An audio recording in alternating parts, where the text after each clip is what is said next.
Get ready with me while I tell you about how I got fired as a truck mechanic. So I worked as a truck mechanic in PA earlier this year, where I would do like light engine work, but it was mainly auto body. So I would sand down the exterior, I would prep them, get them ready to paint, I would paint them and put them all back together. And I worked there for, I don't know, maybe 2 months, and I was raking in like $20 an hour. I'd work from 7 in the morning to 4 p.m. I love that job. And so I was kind of an apprentice while I worked there. So I had a manager and I had Danny, who was pretty much, who told me what to work on and when to work on it. And everything went good. Like, I could get stuff done. I was a good employee. And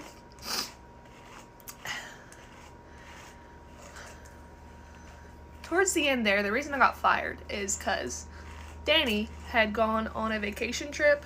He went canoeing or whatever. So he gave me a list of things to work on while he was gone. And he told me to work slow because I can get the stuff finished pretty fast and then I'll have nothing to do. And I don't want the manager to see me just sitting around the shop doing nothing. So I was mainly fiddling around while he was gone, you know, trying to just clean up the floors, organize the tools, sand panels, prep panels, reorganize the paint booth, stuff like that. But started running out of things to do.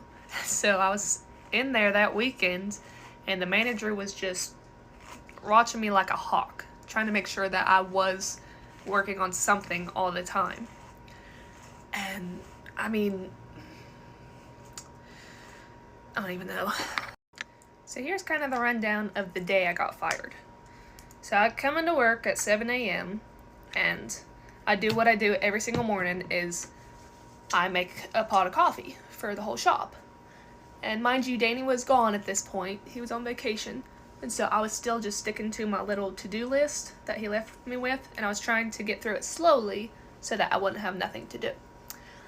Well, the manager comes in and sees me drinking my coffee in the break room in the morning. And he didn't like that one bit, that I wasn't out in the garage physically doing something right then and there while I was clocked in. Which I can understand, but cut me some slack because I'm just an apprentice. I don't have a legit position in this garage yet. So he got all pissy about that, and I put down my coffee. I went out to the garage and I started organizing the paint room. And I was doing that for, I don't know, pretty much all day long. I wiped down all of the paint cans and tried to clean up the splattered paint on the walls. And then, let's see. I think lunchtime rolls around. My straighter's not on. Lunchtime rolls around and I go to Cracker Barrel for lunch, which we're allowed like an hour lunch break every day. And so I went to Cracker Barrel, as we've done before, me and Danny with this particular manager. And the lunch break happened to be just a little over an hour. I mean, not a big deal, not my fault. When we went, we were gone for 2 hours, but when I got back from that lunch break, the manager was pretty pissed that I was gone for over an hour. And it was just, I was kind of sick that day too. Like, I had having to go to the bathroom. I think I was on my period. I was in the bathroom a lot, changing tampon and doing whatever. And this guy would come into the bathroom while I was in there. He just kept on coming into the bathroom like every 20 minutes if I was in there. And he wouldn't say nothing. He would just walk in there and then walk back out. So lo and behold, I come to find out that it was the manager kind of peeping on me in this bathroom to make sure I was doing something. So it was just little things like that that got me fired. Was I made coffee in the morning, which I do every place I've ever worked, but I made coffee that morning when I should have been in the garage working, and he didn't like that one bite, even though I'd done it every single day that I worked there. He didn't like that I was going to the bathroom so often. I can't help it that I'm a girl. He didn't like it that the lunch break was a little longer than it usually should have been. I mean, he was with us when we did that the last time. I don't see why he would make such a big deal out of it. And to be specific, like, that I was just an apprentice. I didn't have a designated job in that shop just yet. So anyway, he fires me that evening, and I was pretty pissed. Like, I just stared at him.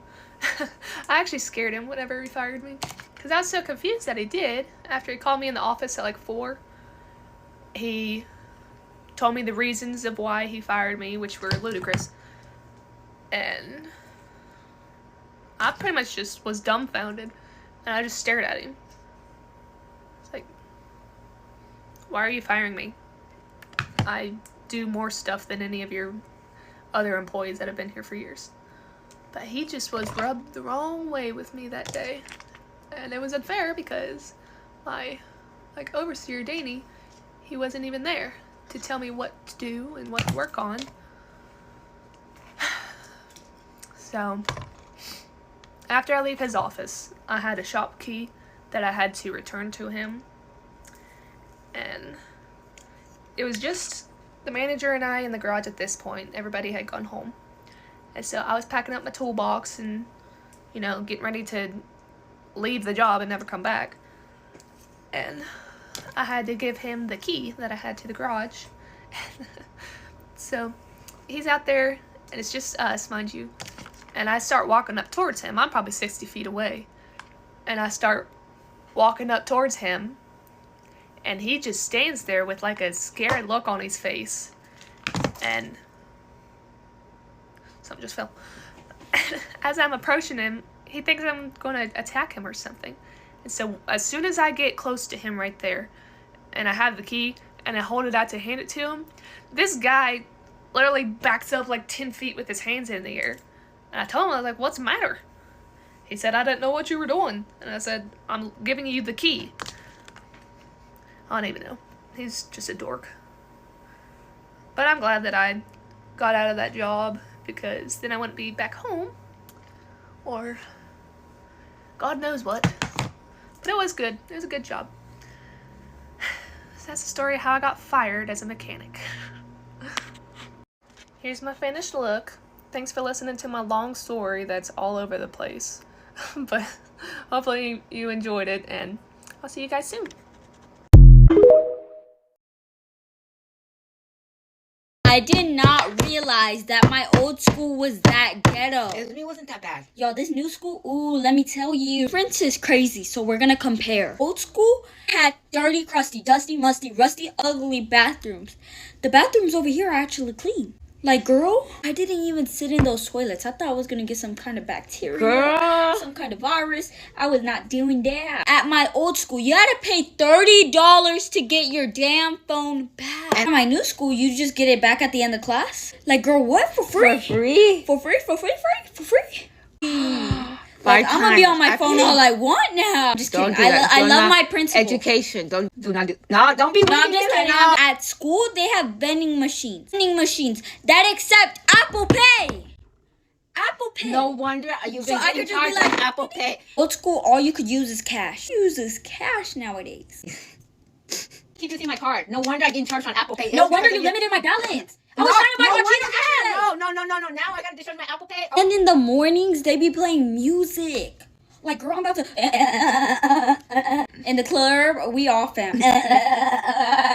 And the old school, we just came in like nothing. When it was cold outside, get us be outside cold. New school, they let you in? They just let me in. Throwing shade on my old school, because what is wrong with y'all? Old school, you didn't have to dress out for PE. They didn't care. New school, I'm in athletics, so yeah, you gotta dress out. Or it's a 0. And you gotta work out. And you gotta work out. Kind of like this.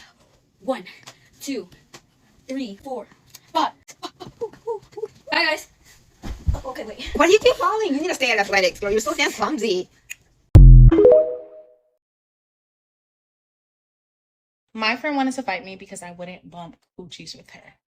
Okay, let's do a quick story time while I do my homework because it helps me concentrate.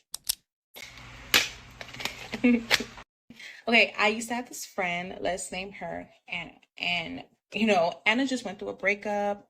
It was pretty bad. So, me being the good friend I am, I'm like, okay, I'm going to go ahead and call her and see what's going on. She was like, boom, come over. Like, I really need your support. Went to Walgreens, and then I also went to her favorite snack place.